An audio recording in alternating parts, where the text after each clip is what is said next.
आज पुढचे आपले जे समास आहेत, पाचवा जो आहे पंचप्रलय ना मॅडम आज.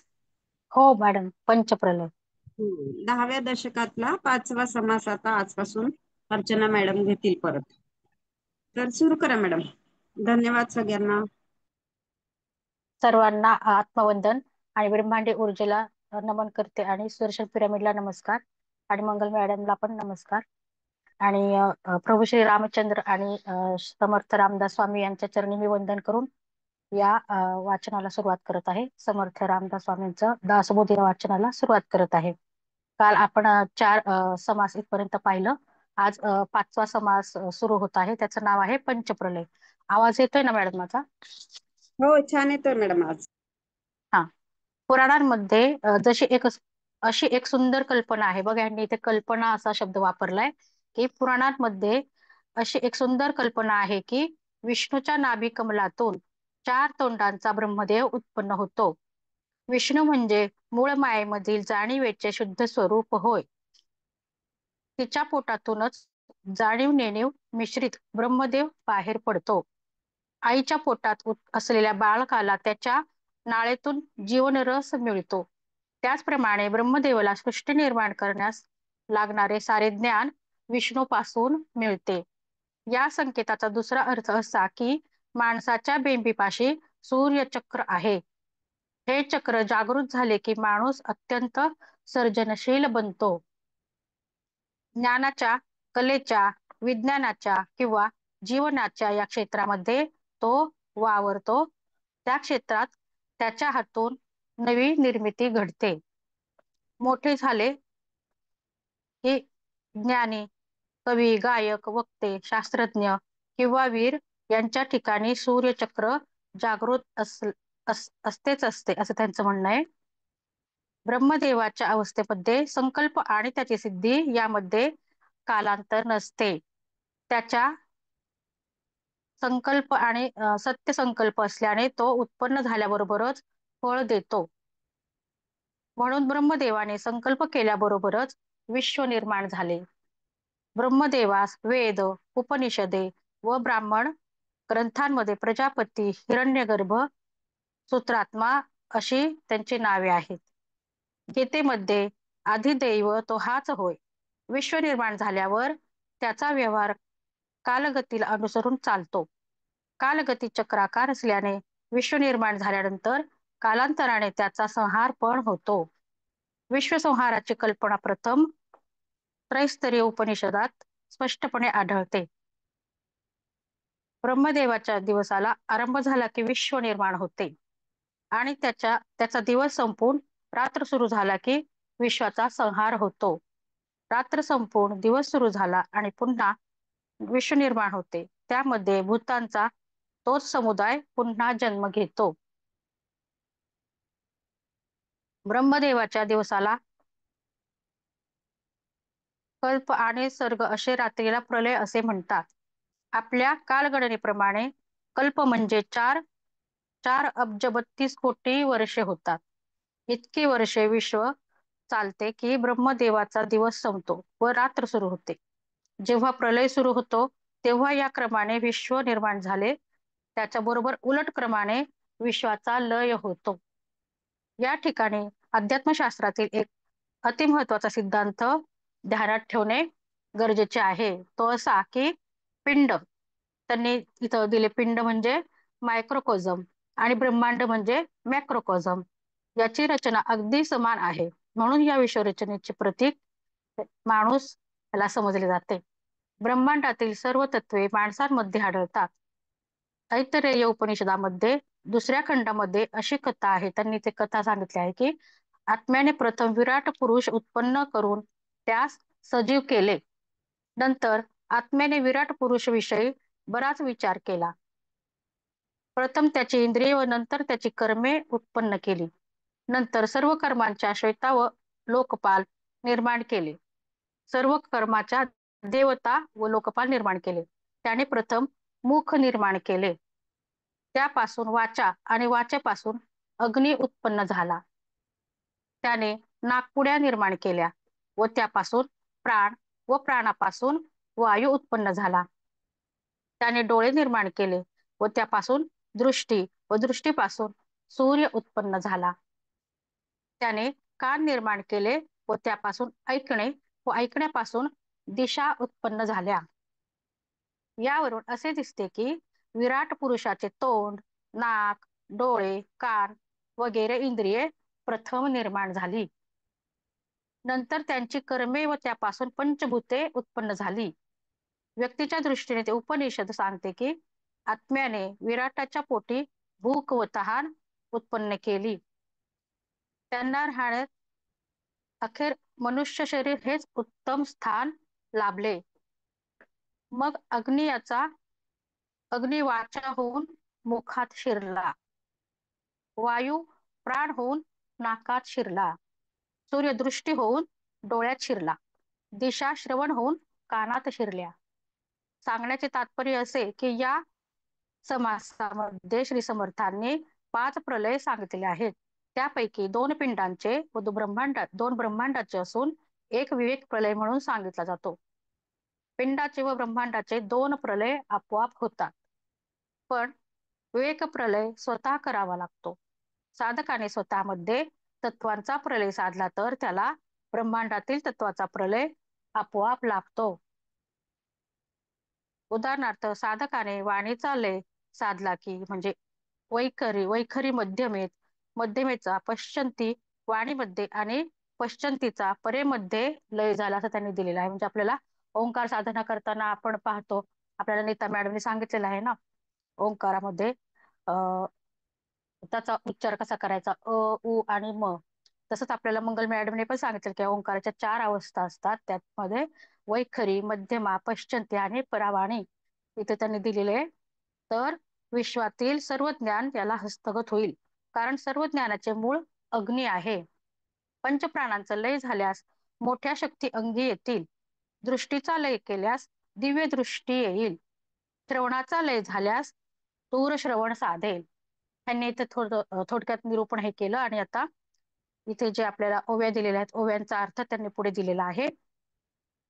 श्रीराम जय जय रघुवीर समर्थ. एका प्रबळाचे लक्षण पिंडी दोन्ही प्रबळे जाण. एक निद्रा एक मरण देहांत काळ. देह धारण तिन्ही मूर्ती निद्रा जेव्हा संपादिती. तो निद्रा प्रबळ श्रोती ब्रह्मांडीचा जाणावा. त्याचा अर्थ इथे असा दिलाय की आता प्रलयाचे लक्षण ऐका. पिंडामध्ये 2 प्रलय असतात.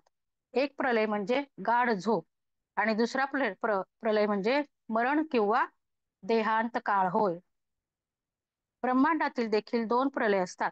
ब्रह्मा, विष्णू व महेश या देह धारण केलेल्या 3 देवता जेव्हा झोपी जातात तेव्हा ब्रह्मांडाचा निद्रा प्रलय होतो असे समजावे.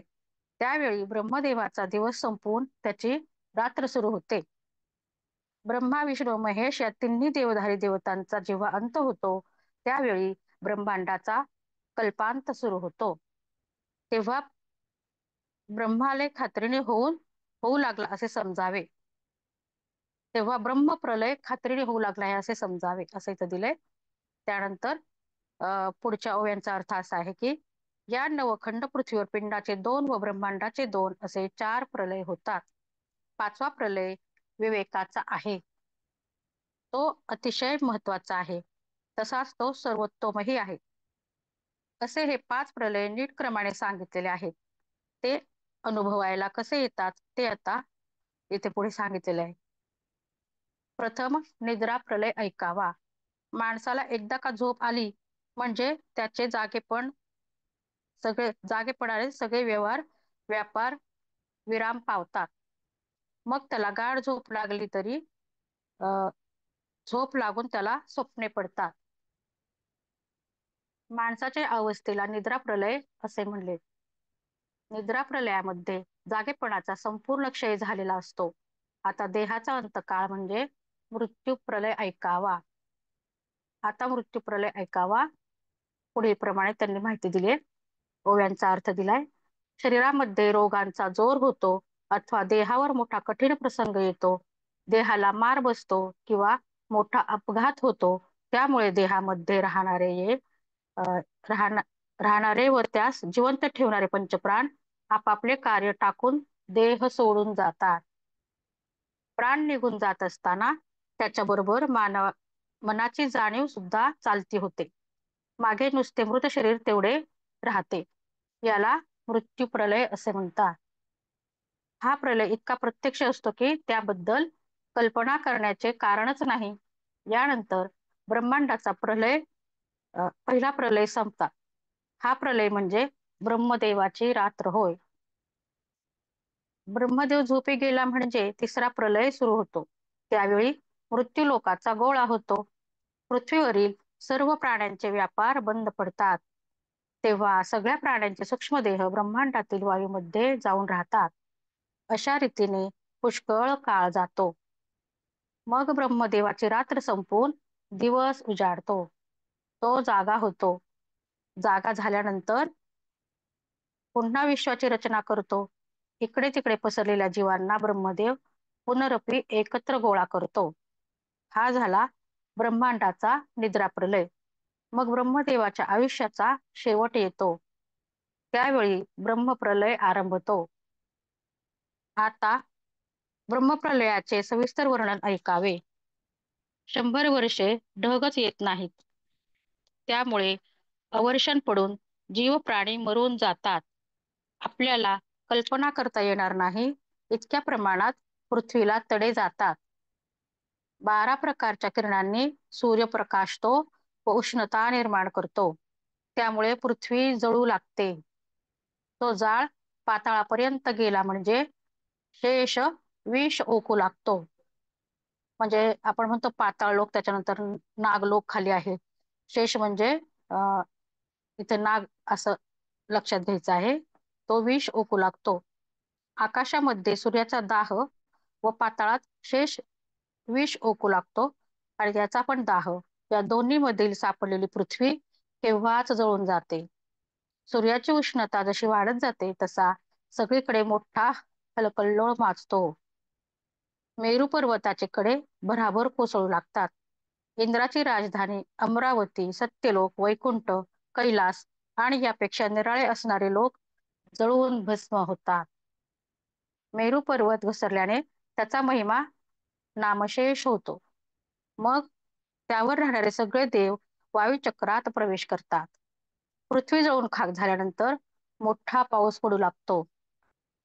हत्तीच्या सोंडेसारखा त्याच्या धारा असतात. म्हणजे बघा किती मोठ्या हत्तीच्या सोंडे इतका म्हणजे किती मोठा पाऊस पडू लागतो ते आपल्याला कळून येते इथं उदाहरण दिल्यामुळे. पृथ्वी पाहता पाहता त्या पाण्यात विरून जाते. मग नुसते पाणीच पाणी उरते. अग्नी ते शोषून घेतो. त्यानंतर अग्नीचे राज्य येते. ब्रह्मांडातील सगळा अग्नी एके ठिकाणी गोळा होतो. तेव्हा त्याला काहीच मर्यादा राहत नाही. समुद्रामधील वळवाग्नी, शंकराच्या डोळ्यामधील नेत्राग्नी, सात कुचकींचा अग्नी, पंचभूते, अहंकार आणि महातत्व मिळून याचे आवरण विश्वास आहे. म्हणून सगळ्या ब्रह्मांडामधील अग्नी, सूर्य व वीज यांच्यामधील अग्नी असे सगळे अग्नी एके ठिकाणी गोळा होतात.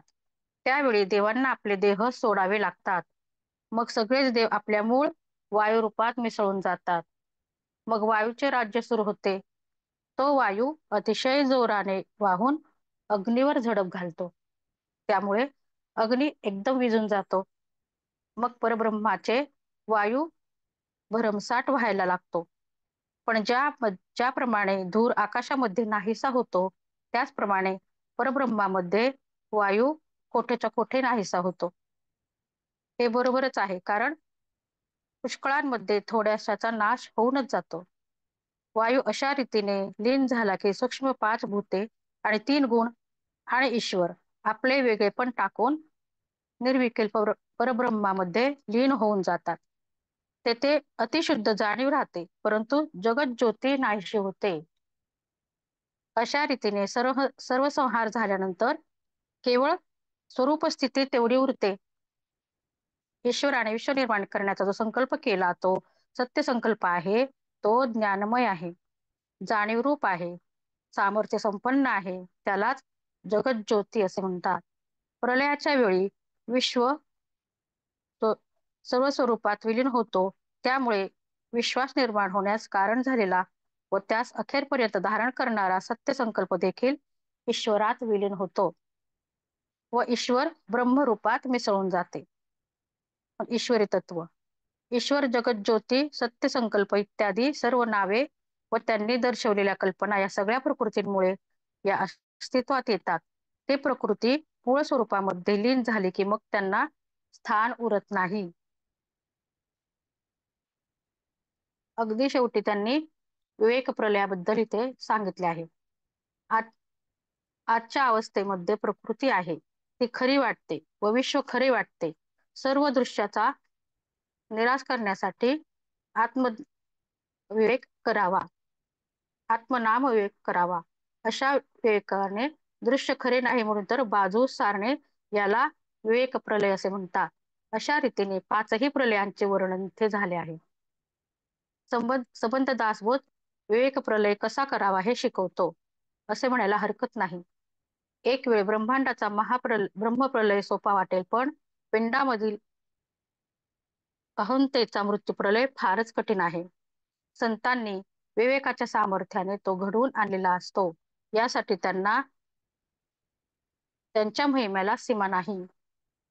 आता इथे पाचवा समास संपलेला आहे. सहावा समास इथे भ्रमनिरूपण सुरू होत आहे. भ्रमनिरूपणामध्ये त्यांनी संक्षिप्तामध्ये माहिती दिली आहे की गेल्या समासामध्ये विवेक प्रलय सविस्तरपणे सांगता आला नाही, त्यामुळे या समासामध्ये तो नीटपणे सांगितला गेला आहे. माणसाचे अज्ञान नाहीसे करणे हे विवेकाचे प्रधान कार्य आहे. अज्ञानामधून त्याला विपरीत कल्पना निर्माण होतात आणि मानवी जीवनात अंमल गाजवतात. त्यांना भ्रम असे म्हणतात. विवेक प्रलय म्हणजे अज्ञान प्रलय म्हणजेच भ्रमप्रलय होय. म्हणून या समासामध्ये मुख्य भ्रमाचे वर्णन केलेले आहे. ब्रह्मांड प्रलय केव्हा व्हायचा असेल तेव्हा होईल, पण मृत्यू प्रलय व्हायच्या आधी प्रत्येकाने विवेक प्रलय करावा असा संतांचा आग्रह इथे आहे. विवेक प्रलय साधलेल्या पुरुषाला ही श्री समर्थ महापुरुष असे म्हणतात. तो खरा ज्ञानी असतो. मौज मौज जशी आहे तशी मानवी जीवनात ज्ञान उत्तम समजावे, कारण ज्ञानाने वस्तू आहे तशी अनुभवास येते. ज्ञानाच्या उलट असणारे अज्ञान दोन दिशांनी परिणाम करते. वस्तू जशी आहे तशी ती ओळखता येत नाही, हा एक परिणाम, आणि वस्तू जशी आहे तशी ती आहे असे वाटणे हा दुसरा परिणाम होय. पहिला परिणाम विशेष घातक नाही, पण दुसरा परिणाम मात्र घातक ठरतो. त्याने विपरीत ज्ञान निर्माण होते, त्यास भ्रम म्हणतात. भ्रम शब्द भ्रम धातूपासून बनतो. भ्रम म्हणजे हिंडणे, भटकणे, वाटोळे फिरणे, गोंधळणे, चूक करणे, मोहात पडणे, भलत्या मार्गाने जाणे. इंद्रिये, मन, बुद्धी, अहंता आणि कल्पना याच्यातील मोहाचे पटल येऊन त्यांचे व्यापार जसे चालायला हवेत तसे चालत नाहीत, तेव्हा नाना प्रकारचे भ्रम निर्माण होतात. मी देहच आहे या खोट्या समजुतीचा पापी माणूस फसतो. आपल्याला मॅडम म्हणत आहेत आता सध्या हे जे काही चाललं आहे ते नाटक आहे. आपलं संपूर्ण आयुष्यात आपण जे काय प्रसंग चालू आहेत ते नाटकच आहे, काही खरं नाहीये. म्हणून इथे पण त्यांनी दिलेलं आहे की हा सगळा भ्रमच आहे. मी देहच आहे हा सुद्धा एक भ्रमच आहे असं त्यांचं म्हणणं आहे. या खोट्या समजुतीच्या पायी माणूस फसतो. मग जे खरे नाही ते खरे धरून चालतो, म्हणजे हे जे काही चाललंय तेच आपण सत्य मानून चालतो. तर हे काही सत्य नाहीये, हे पण आपल्याला मंगल मॅडमने सांगितलेलं आहे की हे जे काही चाललेलं आहे ते खरे नाहीये. जे चांगले नाही ते चांगले समजतो, जे योग्य नाही ते योग्य समजून करू नये ते करतो, जे आपले नाही ते आपले मानतो. आता मोहजाळातून आपल्याला पण सुटायला मॅडम सांगतात की आपण किती आपल्या प्रपंचामध्ये अडकतो, मुलाबाळांमध्ये अडकतो. आपण आपलं आपलं जे म्हणतो ते खरं आपलं नाहीच आहे. ते पण इथेच ते उदाहरण दिलेलं आहे की जे आपण आपले मानतो ते आपले नाहीच आहे. जे सुखाचे नाही ते सुखाचे समजून त्याच्या नादी लागतो. अशा ज्या आपले मोहजाळामध्ये आपण अडकतो त्याच्यातच आपण सुख समजतो, पण ते काही खरं सुख नाहीये असं त्यांचं म्हणणं आहे. कठोपनिषदामध्ये पुढील मंत्र प्रसिद्ध आहेत. त्यांनी इथे मंत्र दिले आहे आणि कसा करावा किंवा अ, प्रपंचामध्ये घुटमळत राहणारे, स्वतःला हुशार आणि पंडित समजणारे पण भलत्याच मार्गाने जाणारे मूर्ख लोक आंधळ्याने किंवा आंधळ्याच्या मार्गे जावे त्याप्रमाणे चुकीच्या मार्गाने जातात आणि शेवटी अनेक दुःखे भोगतात. विवेक प्रलय कसा करावा किंवा देहबुद्धीने निर्माण केलेले नाना भ्रम विवेकाने कसे नाहीसे करावे हे शिकण्यासाठी श्री समर्थांनी दासबोध लिहिला आहे असे म्हणण्यास मुळीच हरकत नाही.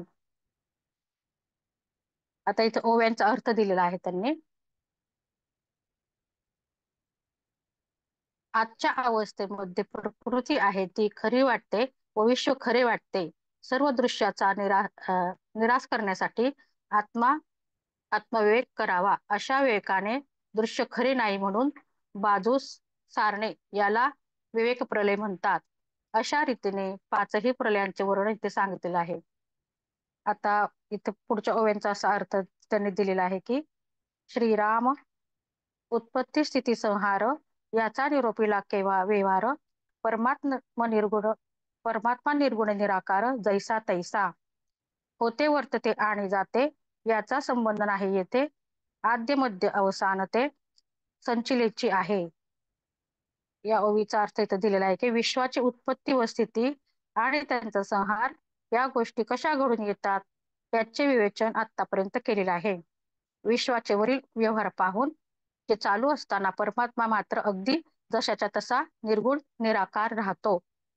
विश्व निर्माण होते, बराच काळ राहते आणि कल्पांती नाहीसे होते, पण परब्रह्माचा याच्याशी काहीही संबंध नसतो. विश्वाच्या आधी विश्व निर्माण झाल्यावर आणि विश्वविराम पावल्यावर परब्रह्म अगदी जसेच्या तसेच सर्वत्र दाट भरून असते. परब्रह्म सदैव असतेच असते. मध्येच हा विश्वाचा भ्रम निर्माण होतो. विश्व आहे असे भासते परंतु कालांतराने ते नाश पावते. उत्पत्ती स्थिती आणि संहार परब्रह्मामध्ये सारखे घडलेले दिसतात. हे खरे आहे परंतु सगळ्यांना संपले की अखेर नाश आहे. विश्वाचा असा व्यवहार चालू असता त्यामध्ये राहून जो विवेक करतो त्याला हे सगळे आधीच समजते. जगातील सर्व गोष्टींकडे तो सारासार विचाराने पाहतो म्हणून त्याला असे अगोदरच ज्ञान होते. म्हणजे जो सारासार विचार करून सगळे कार्य करतो त्याला पुढे काय होणार आहे हे आधीच समजतं आणि त्याला अगोदरच त्याचे ज्ञान होते. समजा भ्रम झालेल्या लोकांचा एक मोठा समुदाय आहे. त्यामध्ये एक भ्रमरहित माणूस गेला. जे खरे आहे ते तो त्यांना सांगू लागला तर त्याचे म्हणणे कोणीच ऐकून घेत नाही. बघा म्हणजे आपल्याला सांगतात की नाही आता जो ज्ञानी आहे ते सांगू लागतात की हे जे काही चाललंय ते सगळं नाटक आहे, तुम्ही ह्याच्यात अडकू नका. पण ज्याला त्याचं ज्ञान नाही त्याला ते खरं वाटतच नाही. हे इथे उदाहरण देऊन त्यांनी सांगितले की तशी जगातील माणसांची अवस्था झालेली आहे. येथे भ्रम झालेलेच पुष्कळ आहेत.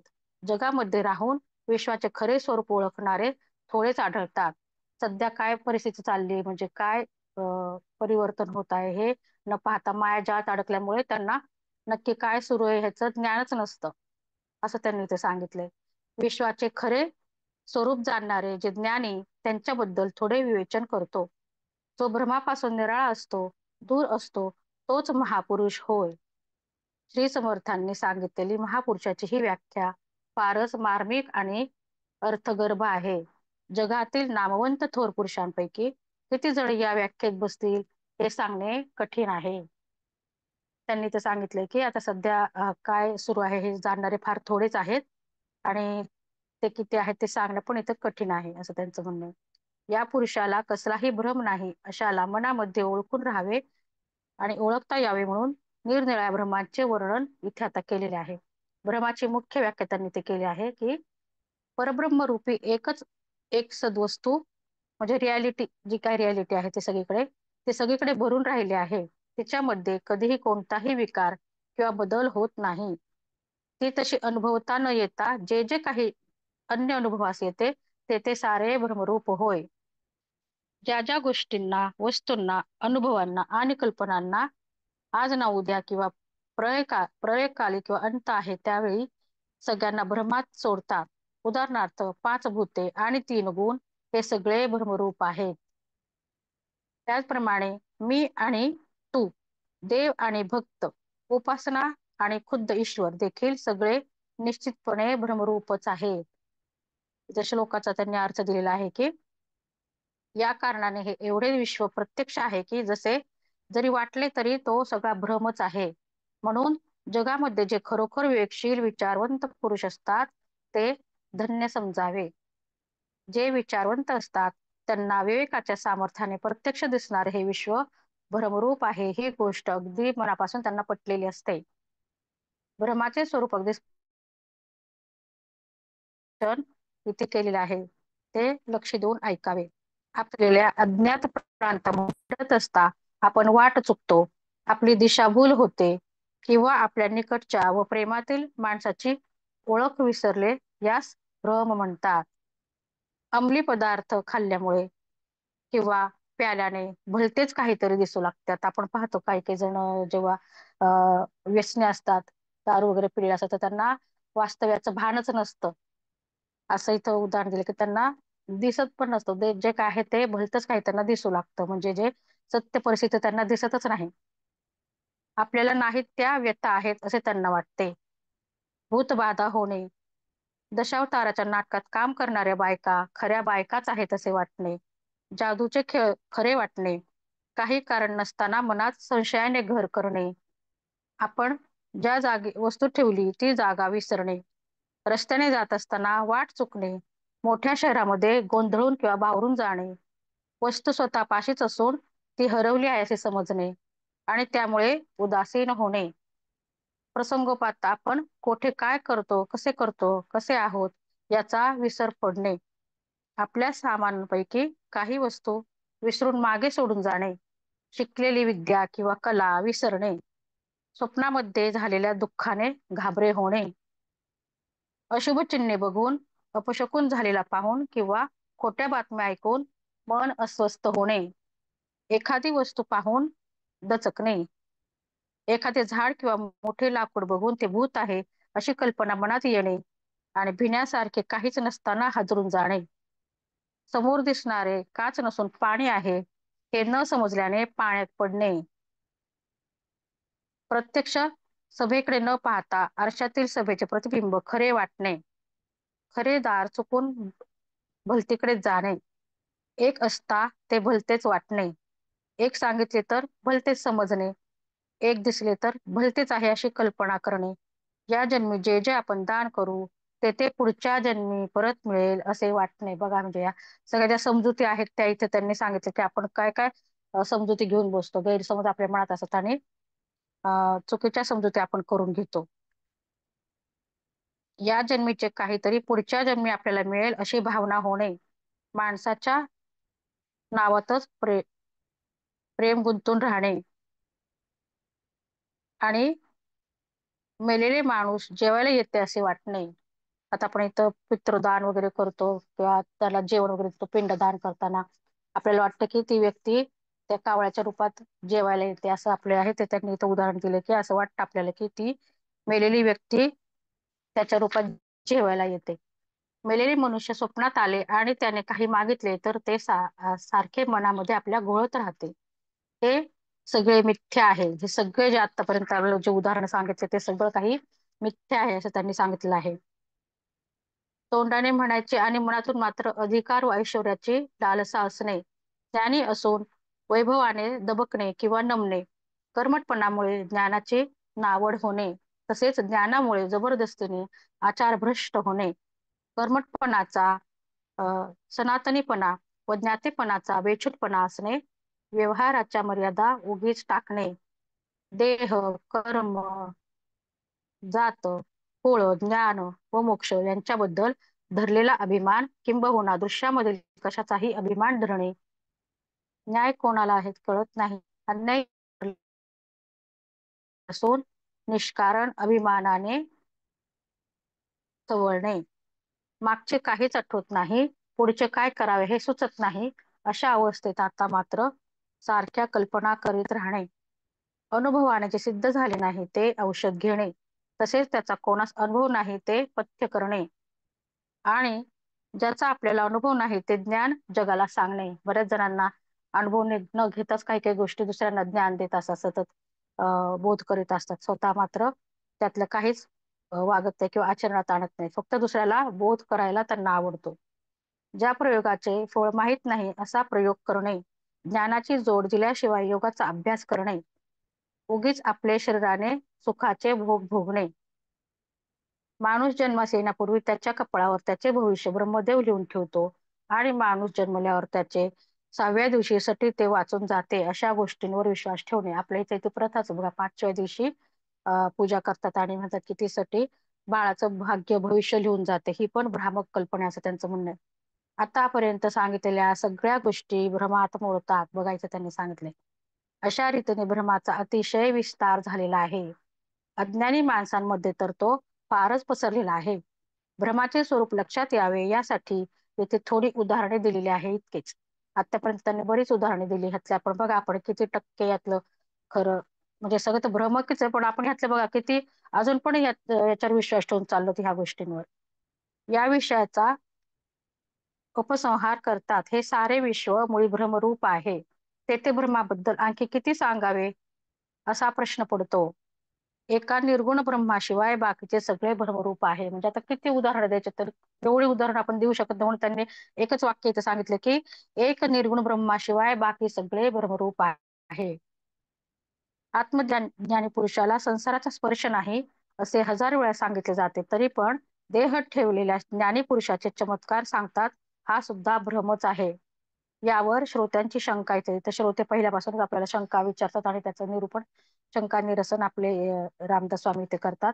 येथे अशी शंका येते की समजा आपण ज्ञानी पुरुषाच्या समाधीची पूजा केली तर त्यामुळे त्याच्या अस्तित्वाची काही प्रचिती येते किंवा नाही, हा त्यांनी प्रश्न विचारलाय.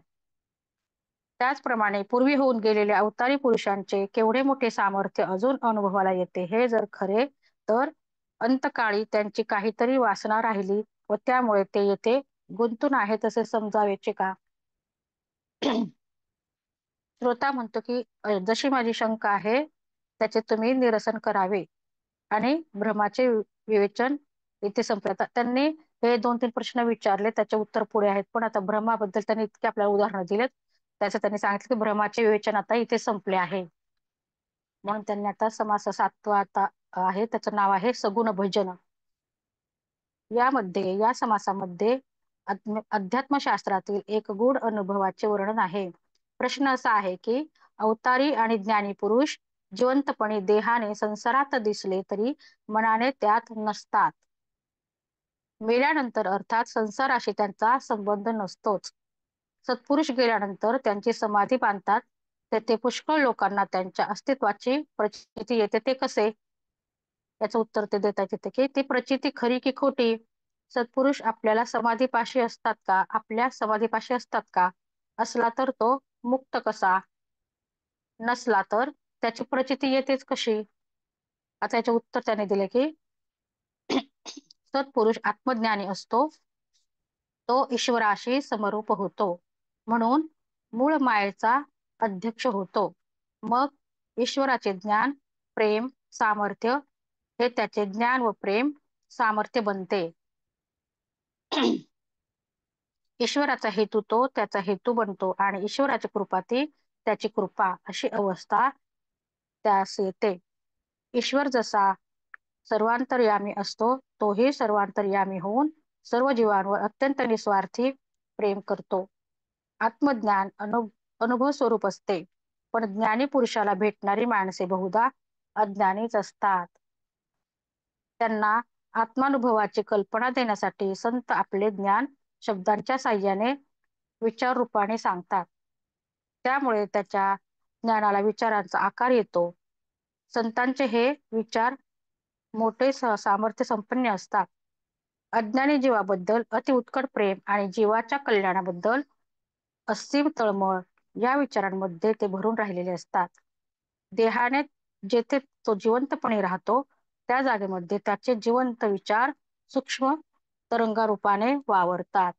आपल्याला मॅडम सांगतात की आपण जे बोलतो, वागतो आणि जे काही आपले कर्म आहेत ते तरंग रूपाने ब्रह्मांडात असतात, वर्षानुवर्ष साठून राहतात.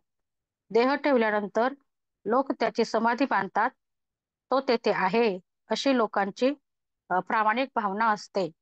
तो खरा सर्व सर्वव्यापीच असतो. त्याच्या विचार तरंगांचा समूह त्याच्या समाधीस्थानापाशी कायमचा वास करतो. जेव्हा कोणी माणूस समाधीच्या दर्शनाला जातो तेव्हा त्याच्या विचार तरंग त्याच्या सूक्ष्म देहावर परिणाम करतात. आपल्याला मॅडम सांगतात की कुठल्याही ठिकाणी मंदिरात वगैरे गेलं तर तिथल्या जे ऊर्जा असते त्या ऊर्जेला आपण ग्रहण करायचं असतं. तसंच इथं मग समाधीमध्ये या जे असतात सत्पुरुष असतात त्यांचे अ, विचार तरंग साठून राहिले असतात ते आपल्या सूक्ष्म देहावर परिणाम करतात आणि त्यामुळं आपले जीवन सुखकर होते. जर तो परमार्थिक दृष्ट्या लवचिक असेल तर तो विचार तरंग त्याचा थेट भेद करून आत शिरतात. त्यावेळी माणसाला त्या संताच्या अस्तित्वाची प्रचिती येते. आणखी एक गोष्ट अशी की वासना असेल तेथे स्वार्थ असतो. वासना नसते तेथे स्वार्थ नसतो. स्वार्थामध्ये अंकुचितपणा असून तो बहुत बलहीन करतो. निस्वार्थमध्ये विशालपणा असून तो बहुत बलसंपन्न करतो. आणि या तत्वांमध्ये वासना नसते, स्वार्थ नसतो. देहावर तो अत्यंत निष्काम प्रेम करतो व माणसांवर अत्यंत निस्वार्थी प्रेम करतो. त्याचे ते शुद्ध प्रेम जीवनात जीवनाच्या मध्ये अगदी खोलवर पोहोचते. जीवाच्या मध्ये अगदी खोलवर पोहोचते. म्हणून संत देहाने गेला तरी माणसांच्या हृदयात प्रेमरूपाने जिवंत राहतो. त्यांना त्याच्या आहेपणाचा प्रत्यक्ष अनुभव येतो. शिवाय एक ध्यानात ठेवायचे आहे की संतांच्या प्रेमाने भरलेले जीव मृत्यूनंतर समाधीच्या अवतीभोवती घोटाळतात. ते पुन्हा जन्मास आल्यावर आज ना उद्या समाधीच्या दर्शनाला येतात आणि कायमचे चिकटतात. त्यामुळे वर्षानुवर्षे काय पण शतकानुशतके या सत्पुरुषांचे महात्म्य कायम टिकते. खुद्द श्री समर्थच याचे उत्तम उदाहरण आहेत. शेवटी गूढ गोष्ट अशी की समाधीवर निष्ठा ठेवणाऱ्या भक्तांपैकी एक जण जरी चांगला तयार झाला तरी त्याच्या निष्काम भजनाने समाधीला मोठे तेज चढते. समाधीच्या असं म्हणतात स्थिरावलेल्या या सत्पुरुषाच्या विचार तरंगांना त्या निष्काम भक्तांच्या आत्मबलाने उजाळा मिळतो. त्यामुळे त्यांच्यातील जिवंतपण अधिक उत्स्फूर्त होते. म्हणून सत्पुरुषाच्या अस्तित्वाची प्रचिती लवकर येते. सगुणाच्या निष्काम उपासनेने गूढ महात्म्य फक्त संतांनीच ओळखले. म्हणून आत्मज्ञान झाल्यावर देखील संतांनी चांगल्या गुणांची उपासना टाकली नाही. संतांचा पुण्य मार्ग तो हाच आहे. तात्पर्य असे की संत गेल्यानंतर त्याची जी प्रचिती येते तो काही इतर भ्रमासारखा भ्रम नाही. म्हणजे आता पाठीमागे आपल्याला जे उदाहरण दिले त्यांनी ते भ्रमाचं सांगितलं, पण इथे त्यांनी हे जे काही सांगितले ते सत्य परिस्थिती आहे असं त्यांनी सांगितले. हा काही भ्रम नाहीये. आणि त्याच्यानंतर ओव्यांचा इथे त्यांनी अर्थ सांगितलाय की श्रीराम अवतार अधिक ज्ञानी संत सारासार विचारे मुक्त त्याचे सामर्थ्य चालत कोण्या प्रकारे. हे श्रोते यांची आशंका पाहता प्रश्न केला निका सावध होऊन ऐका म्हणे वक्ता. आता वक्ते जे प्रश्न विचारतायत त्यांना ते म्हणतात की लक्ष देऊन ऐका की रामकृष्ण आदी अवतार जे मोठे झालेत ते ज्ञानी पुरुष आणि संत सारासार विचाराने मुक्त झालेले असतात. त्यांनी देह ठेवल्यानंतर देखील त्यांचे सामर्थ्य येथे चालते ते कसे, अशी जी शंका आहे श्रोत्यांची त्याला ते उत्तर देतात. हा प्रश्न खरोखरच फार चांगला आहे. वक्ता म्हणतो की त्याचे उत्तर लक्ष देऊन ऐकावे. आत्मज्ञानी पुरुष मुक्त होतात, नंतर प्रारब्ध संपले की देह ठेवतात. देह ठेवल्यानंतर देखील त्यांची सत्ता चालते, प्रत्यक्ष कार्य करते, परंतु वासरा धरून ते परत येतात आणि असा त्याचा अर्थ नाही. लोकांना त्यांच्या अस्तित्वाचे चमत्कार अनुभवास येतात. लोक त्यांना सत्य मानतात, पण यामध्ये खरा अर्थ काय याचा नीट विचार केला पाहिजे. एखादा सत्पुरुष हयात आपल्या असताना त्याच्याकडून लोकांमध्ये पुष्कळ चमत्कार झालेले असतील हे काही अशक्य नाही. पण त्याने देह ठेवल्यावर जे चमत्कार घडतात त्याची मात्र खरी प्रचिती तात्काळ बघितली पाहिजे. उदाहरणार्थ तो जिवंत असता आपल्या घरीच आहे, तेथून कोठेही बाहेर गेलेला नाही असे असता एकाच दिवशी एकाच वेळी 2 किंवा 3 ठिकाणी लोकांना तो प्रत्यक्ष दृष्टीस पडतो, आपण पाहतो. आता ह्या मालिकांमध्ये पण तेव्हाच आपण होतो का की स्वामी समर्थ म्हणा किंवा अम, साईबाबा, श्री साईबाबा एका ठिकाणी असतात, तर ते इकडे भक्त असतात त्यांच्याकडे पण असतात, आणि दुसऱ्या गावी जो भक्त असतो तिथे पण आपल्याला दिसतात. म्हणजे एकाच वेळी ते 2-3 ठिकाणी अवतरित होतात. असा त्यांचा चमत्कार घडून येतो. याला कारण काय बरे असेल? याचे कारण असे की लोकांच्या शुद्ध भावनेमुळे हे असे घडून येते. संत देवरूप असतो व जशी त्याची भावना असते तसे त्याला फळ मिळते. चमत्काराचे हे एकमेव कारण आहे की इतर कल्पना करणे म्हणजे निष्कारण वेडे वाकणे वाकडे तर्क करणे होय. म्हणून संतांनी देह ठेवल्यावर देखील तो गेला नाही, तो आहेच, अशी त्याची खरी भावना असते. त्याला तो संत प्रत्यक्ष दर्शन देतो. चमत्काराची रोकडी प्रचिती तीहीच होय. वास्तविक देह जिवंत असताना संत देहामध्ये नसतोच. बघायचं त्यांनी काय वाक्य सांगितले की संत जिवंत असताना संत देहामध्ये नसतोच. म्हणून देह पडल्यावर त्याच्या मूळ अवस्थेमध्ये यत्किंचितही बदल होत नाही. म्हणजे आपल्याला वाटतं की आता ते संत गेल्यानंतर ते कसे काय परत दर्शन देतात. त्यांनी सांगितलं की जिवंतपणी ते देहामध्ये नसतातच असं त्यांनी सांगितले. त्यांचा देह जिवंतपणे असताना सुद्धा शुद्ध भावना जे फळ देते तेच फळ ती भावना त्यांचा देह पडल्यानंतर सुद्धा येते. अशा रीतीने संतांना देह ठेवल्यानंतर चमत्कार घडतात व ते अगदी खरे असतात. मनापासून जे आपल्याला आवडले ते स्वप्नात दिसले, पण जे दिसले ते बाहेरून कुठून आलेले नसते. यावर कोणी म्हणेल की या वस्तूचे आपल्याला स्मरण होते म्हणून ती दिसले, हे खरे नाही. कारण वस्तूचे स्मरण झाले तर ती काही प्रत्यक्ष दिसत नाही, परंतु येथे स्वप्नामध्ये ते प्रत्यक्ष दिसते. याचा कारण काय?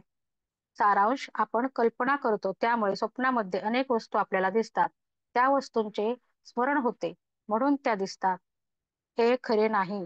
तसेच त्यांच्या व्यवहारामध्ये काही उपयोग नाही, हेही खरे आहे.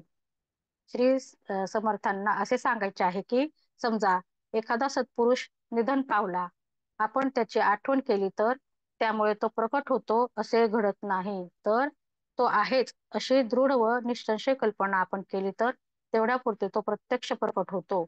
यात शंका नाही. आपल्याला वाटतं की आपण त्याची श्रद्धा म्हणजे खूप मनापासून आपण त्याची भक्ती करतो म्हणून तो आपल्याला दिसला असं नाही, तर तेव्हा तो असतोच.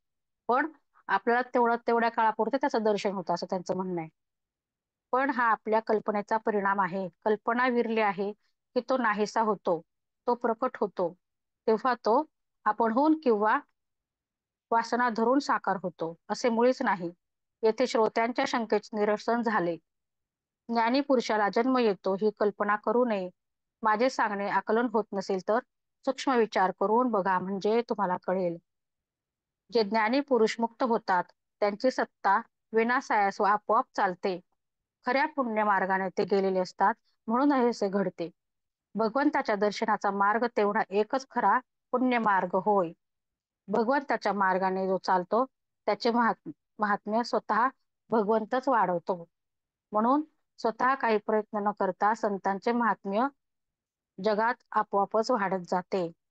यासाठी माणसाने पुण्य मार्गाने चालावे, जगामध्ये भगवंताची भक्ती वाढवावी आणि न्यायाचा पंथ सोडून अन्यायाच्या मार्गाने कधीही जाऊ नये. यानंतर ज्या पुण्य मार्गाने ज्ञानी पुरुष जातात त्या मार्गांची कल्पना त्यांनी इथे दिलेली आहे. अनेक प्रकारचे पुरुष शरणे करावीत असे तिथे तीर्थे हिंडावी आणि प्रबळ वैराग्य धारण करून अनेक प्रकारच्या शक्ती अंगी वाढवाव्यात. मी आत्मस्वरूप आहे असा जर मनाचा निश्चय झाला तर ज्ञान मार्ग साधतो आणि त्याच्या योगानेही अंगी मोठे सामर्थ्य चढते. जेथे कोठे आपली एकमेव निष्ठा असेल तिला धक्का लागेल असे काहीही करू नये. एक सद्गुरू तरी किंवा एक देव तरी, या दोघांपैकी कोणा एकावर संपूर्ण निष्ठा ठेवावी. आता बघा आपण बघतो की बरेच जण कुलदेवतेचं पण करतात, गणपतीची साधना करतात, देवीची करतात. म्हणजे कितीतरी देवांचं ह्याचं करू की त्याचं करू सगळ्यांचं करतात, पण त्यांचं म्हणणं आहे की एकच देवावर निष्ठा ठेवून त्याचे संपूर्ण साधना करावी असं त्यांचं म्हणणं आहे. की एकच किंवा एक सद्गुरू ठेवा असं त्यांचं म्हणणं आहे. नाहीतर बाकीचे असं जर केलं तर संपूर्ण निष्ठा नसेल तर बाकीचे सर्व वाया जाते असं त्यांचं म्हणणं आहे. समजा एखाद्याला निर्गुणाचा अनुभव आला, निर्गुणाचे ज्ञान झाले म्हणून त्याने सगुणाकडे दुर्लक्ष केले, सद्गुरूची किंवा देवाची उपासना याने सोडून दिली, असा ज्ञाता पुरुष दोन्हीकडून नागवला जातो. बघा, म्हणजे एकदा ह्याचं केलं की परत दुसऱ्या कोणाचं ऐकलं की तिकडे जायचं. त्याची म्हणजे महत्व त्याचं ऐकलं की कोणी सांगितलं की हे खूप छान, हे पटकन आपल्याला पावतात, नवसाला पावतात म्हणलं की तिकडे जायचं. म्हणजे हे हे पण नाही ते पण नाही असा माणूस दोन्हीकडून नागवला जातो. म्हणजे धड इकडे नाही तिकडे नाही असा त्याचा अं अशा त्याच्यावर परिणाम होतात. त्याला धड निर्गुण स्वाधीन होत नाही व लायटर धड कुठे आहे? चल तिकडे ठेवून दे. सगुणही हाताशी ठेवून दे तिकडे. लागत नाही. तुझी चप्पल. ए रिया, तुझी चप्पल. म्यूट करा, म्यूट करा. तुझी चप्पल.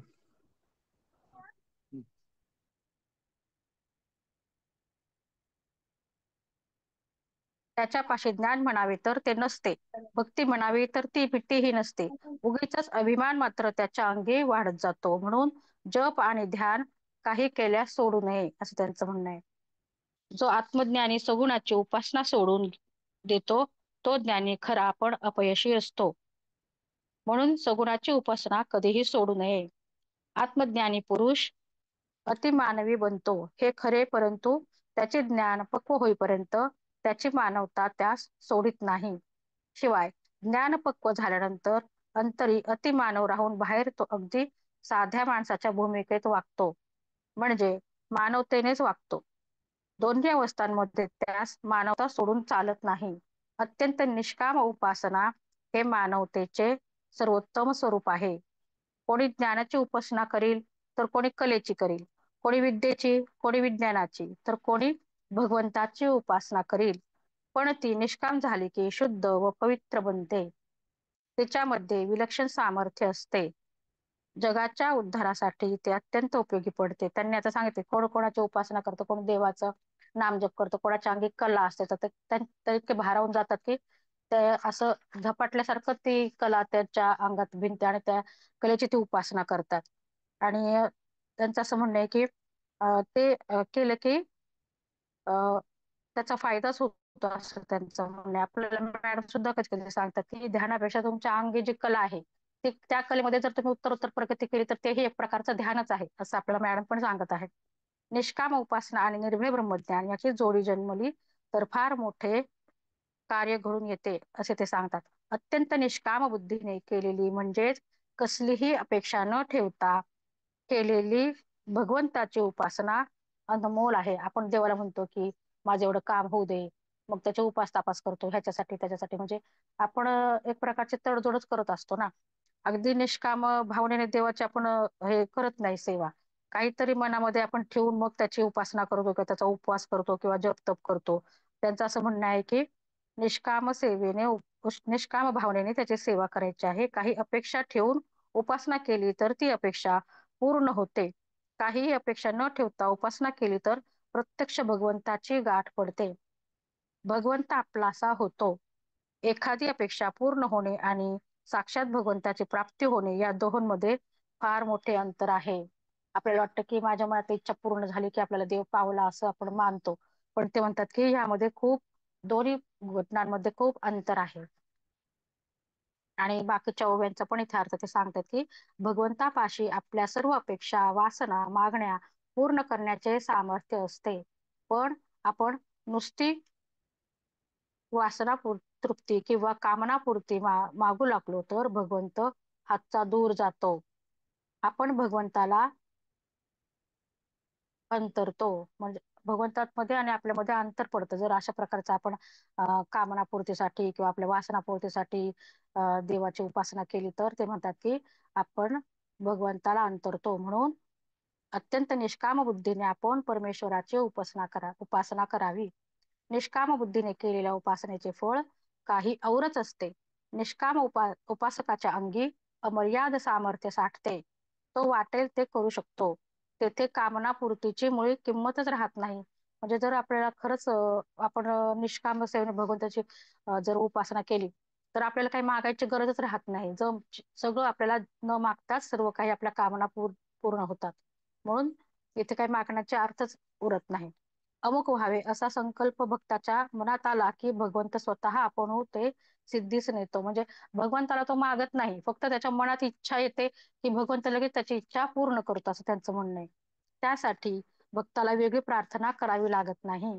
आत्मज्ञान आणि भगवंताची भक्ती अशी दोन्ही यामध्ये एके ठिकाणी आल्यावर मग तो ज्ञानी भक्त काळाला देखील अनावर होतो, आटोपत नाही. मग इतरांना तो भारी होतो, यात नवल नाही.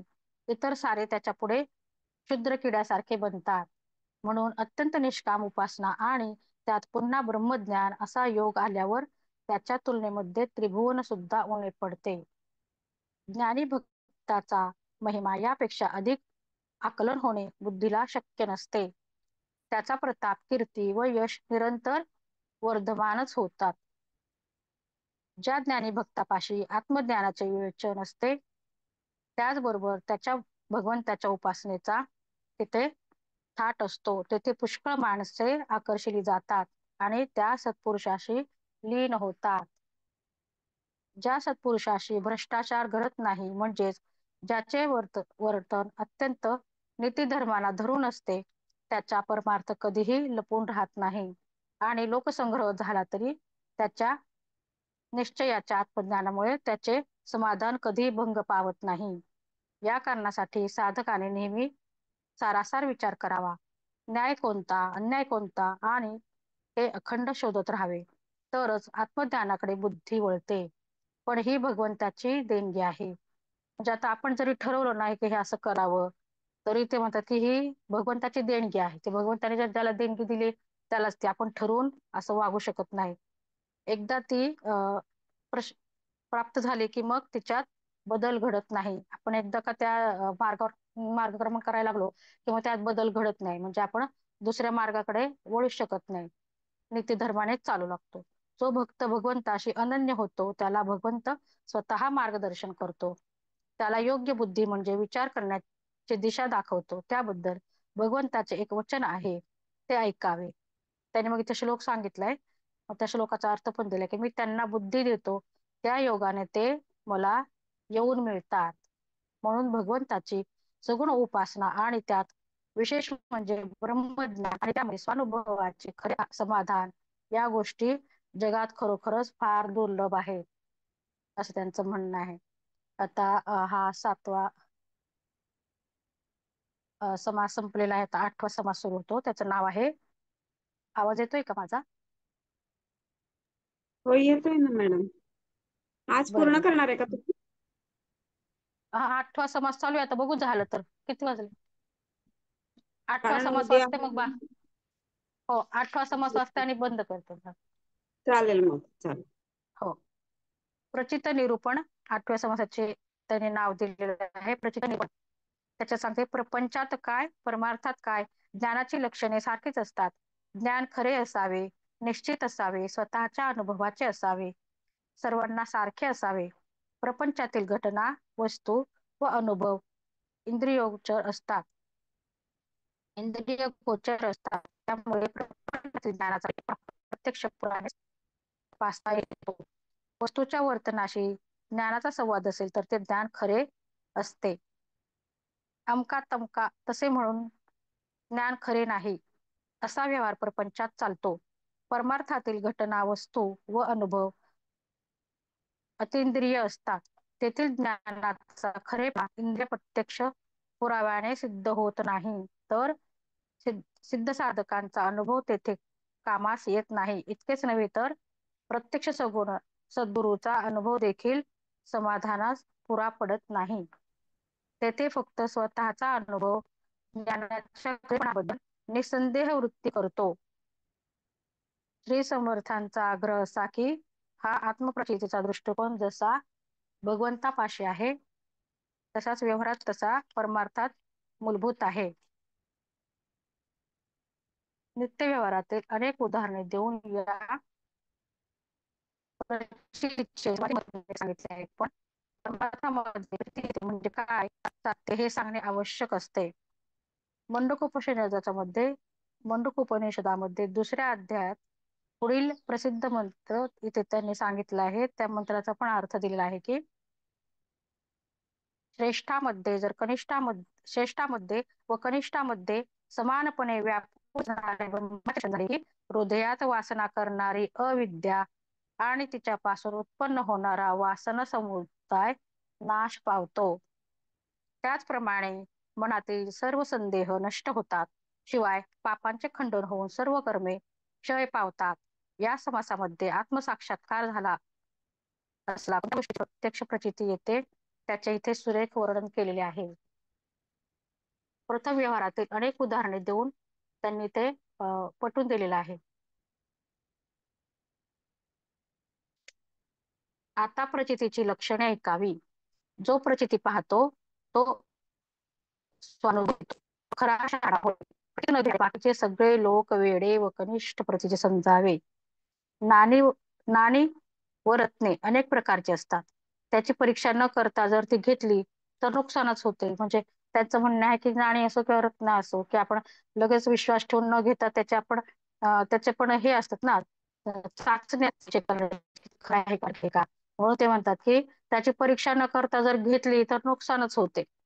ज्या निरूपणामध्ये स्वानुभवाचे तेज नाही किंवा अनुभव घेण्याचा मार्ग ज्यामध्ये उरत नाही ते निरूपण ऐकायला बसूच नाही. कारण तेथे नुसता शब्दछल असतो.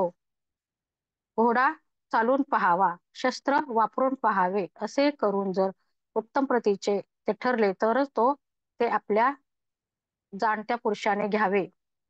बी चांगले उगवते असे पाहिले तरच पैसे खर्च करून ते विकत घ्यावे. निरूपणकार जे सांगतात त्याची प्रत्यक्ष प्रचिती आली तरच त्याचे निरूपण ऐकावे. देहाला झालेला रोग अमुक एका मात्रेने बरा होतो असा इतर लोकांना प्रत्यक्ष अनुभव आला म्हणजे मग तो मात्र आपण अगत्याने घेतली पाहिजे. एकाने जरी आपल्याला सांगितलं की ह्या रोगावर हे औषध आहे बघा तुम्ही प्रयत्न म्हणजे एकदा हे करून बघा की तुम्हाला बरे वाटेल म्हणून आपण लगेच त्याच्यावर विश्वास ठेवून घेऊ शकत नाही. त्याचा आधी कोणाला फायदा झालाय का हे पण आपण आधी विचारतो आणि मगच विचारपूर्वकच त्याचा आपण वापर करतो किंवा उपयोग करतो. ज्या औषधाचा कोणी उपयोग घेतलेला नाही, अनुभव घेतलेला नाही ते आपण घेतले तर चांगली असलेली प्रकृती सुद्धा बिघडते. काहीतरी कल्पना करून उगीचच अनुमानाने कार्य केले तर मूर्खपणा होतो. हलक्या धातूचे सोने करण्याच्या विद्येला किमया म्हणतात. समजा एखाद्या किमयागार लोखंडाचे सोने करून देतो असे म्हणला तर त्याच्या विद्येचा प्रत्यक्ष अनुभव नसता त्याला सोने करून देण्यास सांगितले तर तो पाहता पाहता पाहता आपल्याला फसवतात. अशा कितीतरी घटना घडतात बघा. बायकांना म्हणतात की तुम्ही हे द्या मी तुम्हाला ह्याचं हे करून देतो सोने करून देतो किंवा सोन्याचे दागिने द्या ते उजळून देतो. असं बरंच फसवण्याच्या आपण बातम्या ऐकतो. तसं त्यांनी तो उदाहरण दिले की बरेच जण म्हणतात की मी ह्याचं सोनं करून देतो. म्हणजे आपण जर त्याच्यावर विश्वास ठेवला तर आपण नक्कीच फसल्या जातो. आपली फसगत होते. आरंभीच चांगली चौकशी केल्या वाचून जर एखादे काम अंगावर घेतले तर ते काम तडीस जाणार नाही पण उलट आपल्या जीवितास धोका संभवतो.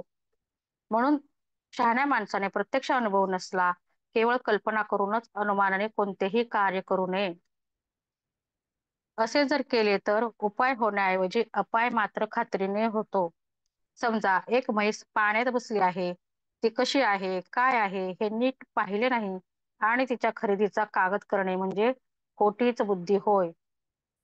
त्यांनी सांगितले की म्हैस विकत घेताना आपण कितीतरी चौकशा करतो की त्याची तब्येत बघतो आपण अगोदर ते सुदृढ आहे का, दूध किती देते सगळे आपण चौकशी करतो. पण त्यांनी सांगितलं याचे उदाहरण की म्हैस पाण्यात बसलेली आहे आणि तुम्ही लगेच त्याचं खरेदी पत्र तयार करतात असं कसं. म्हणून ते म्हणतात की हे जर असं जर केलं तर आपल्याला त्याचा तोटाच होणार आहे. तिला नीट न पाहिल्याने नंतर कष्टी व्हावे लागते. म्हणून सगळ्या गोष्टी विचारपूर्वक करायच्यात असं त्यांनी सांगितलं. साध्या साध्या गोष्टी सुद्धा आपण विचार करून पाहायच्यात असं त्यांनी सांगितले. की उगाचच कोणी सांगितलं आणि केलं असं न करता विचारपूर्वक सगळ्या गोष्टी करायच्या आहेत असं ते सांगतात. जगात लबाड लोक फसवण्याचा प्रयत्न करणारच पण आपण नीट तपास करून कार्य केले पाहिजे. नीट चौकशी केले वाचून अन्न वस्त्र घेतले तर जीव गमावण्याची पाळी येते. खोट्याचा विश्वास विश्वास खोट्यावरचा विश्वास बाळगणे हे मूर्खपणाचं लक्षण आहे असं ते म्हणतात. चोरांची संगत धरली तर खात्रीने आपला घात होतो. नीट तपास केला तर चोर ठग लबाड लोक तिथे उमगतात. खोटी नाणी पाडणारे तांब्याचे सोने करतो म्हणणारे चोरून सरकारला न कळता खरी नाणी करणारे आणि नाना प्रकारच्या लबाड्या जगात चालतात, पण त्या समजून सांभाळून असावे. आपण त्या समजून घ्याव्यात आणि सांभाळून राहावे. एखादा दिवाळखोर असा बडेजाव दाखवतो की त्याच्यापाशी खूप दौलत आहे असे वाटते, पण त्याचा तो बडेजाव म्हणजे नुसते थोतांड असते. पुढे त्याची फजिती होते. त्याचप्रमाणे ज्या पुरुषाला स्वानुभव नाही त्याचे ज्ञान म्हणजे थोतांड होय. त्याच्यापाशी खरे समाधान नसते.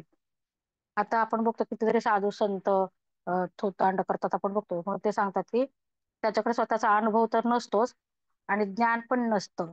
म्हणून आपण नीट लक्ष देऊन त्याच्यावर विश्वास ठेवायचा आहे. त्यांच्यापाशी खरे समाधान नसते. आपल्या अनुभवारहित व अनुमानप्रधान ज्ञानाने तो अनेक लोकांना आपल्या नादी लावतो. त्यात स्वतःचे व लोकांचे अनहित करण्यास तो कारण होतो. अनुभवविहित लोकांना गुरुतत्वाचा आव आणून अडाणी माणसांना मंत्रतंत्राचा उपदेश करतात. त्यांना गुंतवून त्यांचे नुकसान करतात. एखाद्या आजारी माणसाला झाकून ठेवावा आणि त्याला मारून टाकावा तसा हा प्रकार होतो. समजा म्हणजे त्याचं म्हणणे की आजारी माणूस आहे तर त्याच्या आजारपणावर त्यांनी काहीतरी उपचार करावा ना, पण तसं त्याला त्याचं ज्ञानच नसतं. मग तो काय करणार, त्या आजारी माणसाला झाकून ठेवून मारून म्हणजे त्याच्यावर काय उपाय झाला नाही, त्याच्यावर उपचारावर जर काही औषध उपचार केला नाही तर तो जिवंत कसा राहणार ना, मरणारच. म्हणून ते म्हणतात की एखादा आजारी माणसाला झाकून ठेवावा आणि त्याला मारून टाकावा असा तो प्रकार होतो. त्यांनी उदाहरण दिले तिथे आजारी माणसाचं.